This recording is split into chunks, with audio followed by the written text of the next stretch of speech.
আসসালামু আলাইকুম প্রিয় শিক্ষার্থীবৃন্দ, সোনারগাঁও পাইলট বালিকা উচ্চ বিদ্যালয় কর্তৃক আয়োজিত অনলাইন ক্লাসে তোমাদের সবাইকে স্বাগত। আশা করি সবাই ভালো আছো। আজকে আমি সপ্তম শ্রেণীর বিজ্ঞান বিষয়ের দ্বিতীয় অধ্যায় থেকে আরেকটা চমৎকার ক্লাস নিয়ে আসছি তোমাদের জন্য। তোমরা ক্লাসটি শুরু থেকে শেষ পর্যন্ত না টেনে উপভোগ করতে থাকো। উপস্থাপনায় আছি আমি মোহাম্মদ সাজ্জাদ হোসেন, সহকারী শিক্ষক পদার্থবিজ্ঞান। তোমরা দেখতে পাচ্ছ স্ক্রিনে আজকে যেটা পড়াবো তার শিক্ষণ ফল যেটা হবে তোমরা দেখতে পাচ্ছ। এই পাঠশালার শিক্ষার্থীরা উদ্ভিদ কোষ ও প্রাণী কোষের অঙ্গাণু চিহ্নিত করতে পারবে, উদ্ভিদ কোষ ও প্রাণী কোষের তুলনা করতে পারবে, কোষের বিভিন্ন অঙ্গাণু বর্ণনা করতে পারবে। কোষ কি? কোষ কি তোমরা বলতে পারবে? দেখো উত্তর লেখা আছে এখানে। কোষের ইংরেজিতে বলা হয় সেল, বাংলায় কোষ, ইংলিশে সেল। কোষ হলো বা সেল হলো সকল জীবদেহের গঠন, বিপাকীয় ক্রিয়াকলাপ ও বংশ গতিমূলক তথ্য বহনকারী একক। আমরা চাল ডাল মাপি ব্যবহার করি কি? একক ব্যবহার করি না? কেজি। আমরা যখন কোনো রাস্তার দৈর্ঘ্য মাপি তখন কি বলি? মিটার। তেমনি মানুষের দেহের কোষ হচ্ছে সকল ধরনের গঠন, বিপাকীয় কাজ এবং বংশগতিমূলক বিভিন্ন তথ্যের একক। কেমন? এখানে তোমরা কোষের চিত্র দেখতে পাচ্ছ। কোষ, এখানে অনেকগুলো কোষ আছে কিন্তু। কোষ দুই প্রকার, একটা নাম হচ্ছে আদি কোষ আর একটা হচ্ছে প্রকৃত কোষ। আদি কোষের চিত্র হচ্ছে এটা একটা ব্যাকটেরিয়ার চিত্র। তো তোমাদেরকে যদি বলা হয় যে ব্যাকটেরিয়া কোন ধরনের কোষ, আদি কোষ নাকি প্রাকৃত কোষ, প্রকৃত কোষ, তো তোমরা বলবে আদি কোষ। আর এটা হচ্ছে প্রাণী কোষ, অন্য প্রাণী, এটা অন্য জীব না, এটা হচ্ছে প্রকৃত কোষ। আমরা এখন উদ্ভিদ কোষ দেখব। উদ্ভিদ কোষ দেখো, প্রতিটি জীবদেহে এক বা একাধিক কোষ দ্বারা গঠিত। একটি আদর্শ উদ্ভিদ কোষে প্রধানত দুটি অংশ নিয়ে গঠিত।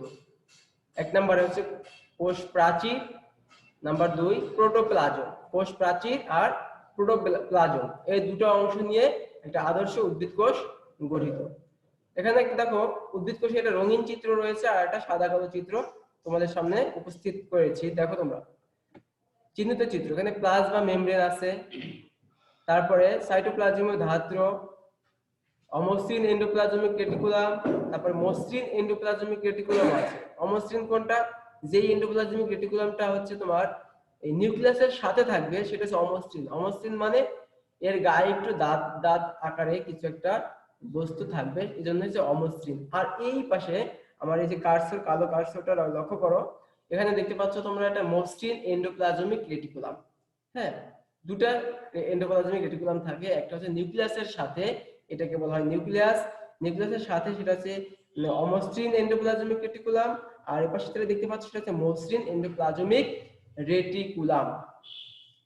তারপর আমরা দেখতে পাচ্ছি নিউক্লিয়ার পর্দা। নিউক্লিয়াসের চারপাশে যে পর্দাটা রয়েছে তার নাম হচ্ছে নিউক্লিয়ার পর্দা বা নিউক্লিয়ার আবরণী। নিউক্লিয়ার রন্ধ্র, নিউক্লিয়ার পর্দাগুলোর মাঝখানে আবার ছোট ছোট ছিদ্র পথ রয়েছে, এই ছিদ্র পথকে বলা হয় নিউক্লিয়ার আবরণী বা নিউক্লিয়ার রন্ধ্র বা নিউক্লিয়ার ছিদ্র। হ্যাঁ, নিউক্লিওলাস, নিউক্লিয়াসের ভিতরে, এই যে নিউক্লিয়াস, এটার ভিতরে সবচেয়ে ঘন যে বস্তুটা আমরা দেখতে পাচ্ছি এখানে তার নাম হচ্ছে নিউক্লিওলাস। ক্রোমাটিন তন্তু, নিউক্লিয়াসের ভিতরে সুতার মতো যে পেঁচানো অঙ্গগুলো আমরা দেখতে পাচ্ছি এখানে, ওটাকে বলা হয় ক্রোমাটিন তন্তু। ক্রোমাটিন তন্তু। নিউক্লিওপ্লাজম, নিউক্লিয়াসের ভিতরে যে তরল পদার্থগুলো রয়েছে তাকে বলা হয় নিউক্লিওপ্লাজম। আন্তঃকোষীয় ফাঁক, এই যে একটা কোষ আর একটা কোষ আছে, দুটো কোষের মধ্যে যে ফাঁকা জায়গাটা থাকে তাকে বলা হয় আন্তঃকোষীয় ফাঁক বা ফাঁকা স্থান। গোলগি বড়ি, এখানে যে একটা অঙ্গাণু দেখতে পাচ্ছি আমরা, এটাকে বলা হয় গোলগি বড়ি। তারপর মাইটোকন্ড্রিয়া, এটা মাইটোকন্ড্রিয়া কি আরেকটা ব্যাপার হচ্ছে, মাইটোকন্ড্রিয়াকে কিন্তু শক্তির ঘর বলা হয়। একটা জীবদেহের যত প্রকার শক্তি উৎপন্ন হয়, তাপ শক্তি উৎপন্ন হয়, তার এই কেন্দ্র হচ্ছে মাইটোকন্ড্রিয়া। প্রত্যেকটা কোষের মাইটোকন্ড্রিয়া সেই শক্তির যোগানদাতা। তাই মাইটোকন্ড্রিয়াকে বলা হয় পাওয়ার হাউস বা শক্তির ঘর। প্লাস্টিড, প্লাস্টিক না, কিন্তু এখানে কিন্তু স্টুডেন্টরা ভুল করে থাকে, প্লাস্টিক লেখে, এটা কিন্তু ভুল। তোমরা মনে রাখবে এটা হচ্ছে প্লাস্টিড ড। প্লাস্টিডের অনেক গুরুত্ব রয়েছে। উদ্ভিদ কোষের একটা অন্যতম বিশেষ বৈশিষ্ট্য হচ্ছে এই প্লাস্টিক। উদ্ভিদ কোষে এই প্লাস্টিক নাই, যার জন্য উদ্ভিদ কিন্তু খাদ্য তৈরি করতে পারে না। প্রাণী কোষে প্লাস্টিক রয়েছে, যার জন্য ওরা খাদ্য তৈরি করতে পারে। এখন এখানে যে নামগুলো, ভিতরে যে বড় একটা ফাঁকা জায়গা দেখা যাচ্ছে সাদা অংশ, এটার নাম কিন্তু কোষ গহ্বর। তারপরে আমরা দেখতে পাচ্ছি কোষ প্রাচীর। তো এখানে আমরা ভিতরে যে ছোট ছোট অঙ্গাণুগুলো দেখছি একাধিক থাকে, এগুলো কিন্তু একটা থাকে না। তো আমরা কমপক্ষে একটা করে দিয়ে তোমাদেরকে চিত্রগুলো চিহ্নিত করে একটা নমুনা দেখিয়েছি। এগুলো কিন্তু একাধিক থাকতে পারে। তোমার পাশের আরেকটা চিত্রে দেখতে পাচ্ছ যেখানে ক্লোরোপ্লাস্ট বা প্লাস্টিক কিন্তু অনেকগুলো আছে। হ্যাঁ, তো এরকম অনেকগুলো থাকতেই পারে। যাই হোক শিক্ষার্থীবৃন্দ, আমরা তারপরে একটু আগিয়ে যাই ক্লাসটির দিকে। উদ্ভিদ কোষ ও প্রাণী কোষের চিহ্নিত চিত্র আমরা আবার দেখতেছি। উদ্ভিদ কোষ ও প্রাণী কোষ চিহ্নিত, এটা কিন্তু উদ্ভিদ কোষ, এটা হচ্ছে প্রাণী কোষ। একই সাথে চিহ্নিত চিত্র, সেই সাথে কিন্তু পার্থক্য হয়ে যাবে। দেখো সাইটোপ্লাজম কিন্তু উদ্ভিদ কোষ প্রাণী কোষ দুটোই আছে। আচ্ছা বলো তো উদ্ভিদ কোষ কোনটার ভিতরে? তোমরা দেখতে পাচ্ছ এই যেটা, এটা হচ্ছে উদ্ভিদ কোষ, যেটার ভিতরে বড় একটা ফাঁকা জায়গা রয়েছে, গহ্বর রয়েছে, বড় গহ্বর, এটা উদ্ভিদ কোষ। আর এই যে ছোট গহ্বর আছে, ছোট একটা, এগুলো হচ্ছে ছোট গহ্বর, এটা হচ্ছে প্রাণী কোষ। এই একটা তুলনা কি বললাম, এক নাম্বার বললাম যে গহ্বর থাকবে হচ্ছে বড় উদ্ভিদ কোষে, প্রাণী কোষে ছোট। আর একটা হচ্ছে কি নিউক্লিয়াস, এটা হচ্ছে নিউক্লিয়াস। নিউক্লিয়াস থাকবে উদ্ভিদ কোষের ক্ষেত্রে গহ্বরের ভাঁজে, গহ্বরের ভাঁজে বা কোষ প্রাচীরের ঠিক কাছাকাছি। যখনই আমি প্রাণী কোষের কথা বলবো তখন গহ্বরগুলো ছোট ছোট থাকবে, ঠিক আছে। নিউক্লিয়াসের অবস্থান কোথায়? নিউক্লিয়াস থাকবে কোষের ঠিক মাঝামাঝি অবস্থান। দেখো এই যে নিউক্লিয়াসটা কিন্তু কোষের মাঝামাঝি অবস্থানে, ঠিক আছে। এটা কিন্তু দুইটা পার্থক্য বলে দিয়েছি। আর একটা পার্থক্য কি, উদ্ভিদ কোষে দেখবা যে এই যে ক্লোরোপ্লাস্ট, এই কথাটা কিন্তু উদ্ভিদ কোষে আছে। আমি একটু আগে তোমাদেরকে বলেছিলাম প্লাস্টিড, সেই প্লাস্টিডের আবার বিভিন্ন বিভিন্ন রকমের প্রকার আছে। প্লাস্টিক বিভিন্ন প্রকার হয়, যেমন ক্লোরোপ্লাস্ট, তারই একটা অংশ। ক্লোরোপ্লাস্ট থেকেই বিভিন্ন প্লাস্টিক আছে, আর এক নাম প্লাস্টিক বা ক্লোরোপ্লাস্ট। এই যে ক্লোরোপ্লাস্ট কিন্তু প্রাণী কোষে নেই। আবার দেখো প্রাণী কোষে সেন্ট্রিওল আছে, উদ্ভিদ কোষে কিন্তু সেন্ট্রিওল নেই। কোষ প্রাচীর, উদ্ভিদ কোষে কোষ প্রাচীর আছে, প্রাণী কোষে কিন্তু কোষ প্রাচীর নেই। এই যে কতগুলো পার্থক্য দিলাম, এগুলো তোমরা যদি একটু মনে রাখো, ক্লাসটা মনোযোগ দিয়ে শোনো বা দেখো, বাসায় প্র্যাকটিস করো, তাহলে এই যে 4-5টা পার্থক্য আমরা বলে দিয়েছি এবং গুরুত্বপূর্ণ পার্থক্য, তোমরা সেটা পরীক্ষা আসলে বা নিজেদের শেখার জন্য, জানার জন্য এটা তোমাদের জানতে হবে, শিখতে হবে। বড় ক্লাস তোমরা কিন্তু আরো বিস্তারিত পাবে। তো এই বেসিক বিষয়টা তোমাদের মনে না থাকে, না শিখো, তাহলে কিন্তু সেখানে অনেক সমস্যার সম্মুখীন হতে থাকবে। শিক্ষার্থীবৃন্দ, তারপর তোমরা আরো এখানে যতগুলো চিহ্নিত চিত্র রয়েছে তোমরা একটু খেয়াল করে দেখবে। হ্যাঁ, আমরা সামনের দিকে যাই। উদ্ভিদ কোষ ও প্রাণী কোষের পার্থক্য আমি কিন্তু একটু আগে তোমাদেরকে পার্থক্য বলে দিয়েছি, তারপর এখানে আবার নতুন করে পার্থক্য বলেছি। দেখো এটি উদ্ভিদ কোষ, এখানে কি আছে, উদ্ভিদ কোষে প্লাজমা আবরণীর বাইরে সেলুলোজের তৈরি জড় কোষ প্রাচীর থাকে। প্রাণী কোষ, প্রাণী কোষে শুধুমাত্র প্লাজমা মেমব্রেন থাকে, কোষ প্রাচীর থাকে না। উদ্ভিদ কোষ, উদ্ভিদ কোষে সাধারণত প্লাস্টিড থাকে, একটু আগে বলেছি কিন্তু আমি। প্রাণী কোষে প্লাস্টিড থাকে না। উদ্ভিদ কোষে সেন্ট্রোজোম থাকে না, প্রাণী কোষে সেন্ট্রোজোম থাকে। একটু আগে বলছি সেন্ট্রিওল, সেটা কি আরেকটা নাম হচ্ছে সেন্ট্রোজোম, ঠিক আছে। উদ্ভিদ কোষে বড় কোষ গহ্বর থাকে, এটা কিন্তু আমি বলেছি। প্রাণী কোষে কোষ গহ্বর থাকে না, থাকলেও ছোট আকারে থাকে। কেমন, এটা কিন্তু আমি বলেছি। উদ্ভিদ কোষের নিউক্লিয়াস কোষ প্রাচীরের কাছে অবস্থান করে, এই কথা কিন্তু আমি তোমাদেরকে ফাঁস করে দিয়েছি একটু আগে। প্রাণী কোষে নিউক্লিয়াস কেন্দ্রস্থলে অবস্থান করে, আশা করি মনে থাকবে ইনশাআল্লাহ। তারপরে ক্লাস উদ্ভিদ কোষের বর্ণনা, বর্ণনা কিন্তু আমি দিয়ে ফেলেছি। তারপর আবার এখানে কাজ রয়েছে, যেমন প্রথমে দেখো উদ্ভিদ কোষের ক্ষেত্রে কোষ ঝিল্লির বাইরে জড় পদার্থ দিয়ে তৈরি একটি পুরু প্রাচীর থাকে, একে কোষ প্রাচীর বলে। এটি সেলুলোজ দ্বারা গঠিত। কাজ কি এর? সজীব অংশকে রক্ষা ও কোষের সীমারেখা নির্ধারণ করে কে? এই কোষ ঝিল্লি। প্রোটোপ্লাজম কোষের অর্ধতরল জেলি। এখানে প্রোটোপ্লাজম দেখা আছে যে ফোটা ফোটা ফোটা ফোটা তরল পদার্থ দেখা যাচ্ছে না, ওটা কালো কালো যে ফোটা ফোটা দেখা যাচ্ছে ছোট ছোট, ওইগুলোর কথা আমি বলছি তোমাদেরকে। প্রোটোপ্লাজম ওটাই হচ্ছে প্রোটোপ্লাজম। প্রোটোপ্লাজম কোষের অর্ধতরল জেলির মতো আঠালো দানাদার বর্ণহীন সজীব অংশ। এটি জৈব ও অজৈব যৌগের সমন্বয়ে গঠিত। পানির পরিমাণ শতকরা ৬৭ থেকে ৯০ ভাগ। চিন্তা করা যায়, পুরোটাই পানি।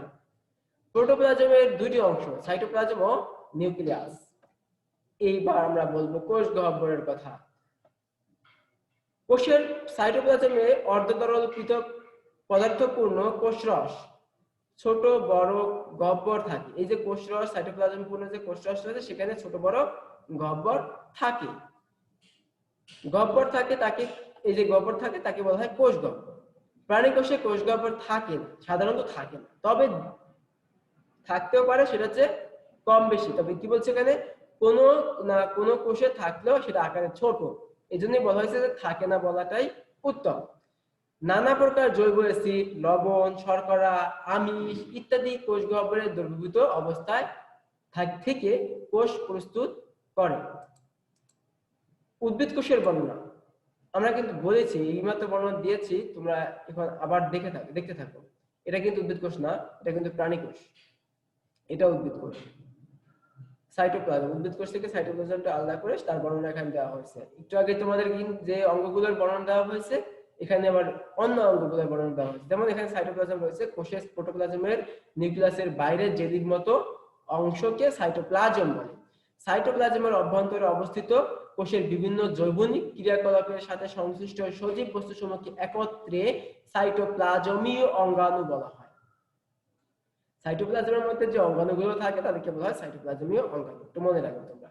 দেখো এখানে আমরা প্রাণীকোষটার, এই যে প্রাণীকোষটাকে ছিঁড়ে এর ভিতর থেকে আমরা এই নিউক্লিয়াসটাকে আমি এখান থেকে বের করে নিয়ে আসলাম, এবং সেখানে কি কি আছে তোমাকে দেখাচ্ছি। প্রথমে নিউক্লিওলাস, ওই যে ভিতরে একদম কেন্দ্রস্থলে। নিউক্লিয় ঝিল্লি, আমি তোমাদেরকে কিন্তু একটু আগে ধারণা দিয়েছিলাম, সেখানে বলছে নিউক্লিয়ার আবরণী, আবার বলছিলাম নিউক্লিয়ার পর্দা, এর আরেকটা নাম হচ্ছে নিউক্লিয়ার ঝিল্লি। নিউক্লিওপ্লাজম, নিউক্লিওপ্লাজম হচ্ছে নিউক্লিয়ারের ভিতরে, নিউক্লিয়াসের ভিতরে যে তরল পদার্থগুলো রয়েছে তাকে বলা হয় নিউক্লিওপ্লাজম। নিউক্লিয়াস, এই পুরো জিনিসটা হচ্ছে নিউক্লিয়াস, এজন্য এটা সবুজ কালার।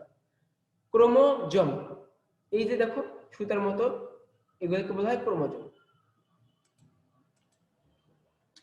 কোষের অঙ্গাণুগুলোর পরিচয়। একটি আদর্শ কোষে সাধারণত নিম্নলিখিত অঙ্গাণুগুলো দেখতে পাওয়া যায়, যেমন প্লাস্টিড, মাইটোকন্ড্রিয়া, গোলগি বডি, তারপরে দেখা যাচ্ছে এন্ডোপ্লাজমিক জালিকা, তারপরে আছে রাইবোজোম, তারপরে আছে লাইসোজোম, সেন্ট্রিওল, এগুলো সবই আছে। আমরা আবারও চিত্র দেখাচ্ছি তোমাদেরকে সেগুলো। হ্যাঁ, চিহ্নিত চিত্র দেখো, এই যে মাইটোকন্ড্রিয়া কোনটাকে বলা হয়, তারপরে এখানে প্রাণী কোষে মাইটোকন্ড্রিয়া কোনটাকে বলা হয়, একই আমি দাগ টেনে আবার দেখিয়ে দিয়েছি। কোষ গহ্বর এখানে বড় দাগ দিয়ে দেওয়া আছে, কোষ গহ্বর ছোট ছোট কোষ গহ্বর। সেন্ট্রোজোম, এই যে সেন্ট্রোজোম, একটা সেন্ট্রোজোম, এখানে কিন্তু উদ্ভিদ কোষে সেন্ট্রোজোম নেই। হ্যাঁ, মনে রাখবে। প্লাস্টিড, এই যে এটা প্লাস্টিড বা ক্লোরোপ্লাস্ট, প্রাণী কোষে কিন্তু কোনো প্লাস্টিড থাকে না। সাইটোপ্লাজম, সাইটোপ্লাজম হচ্ছে কি এই যে এই ভিতরে যে পদার্থগুলো আছে ওগুলো সাইটোপ্লাজম। এখানে দাগ দেওয়াটা একটু ভুল হয়েছে, এজন্য ক্ষমাসুলভ দৃষ্টিতে দেখবে।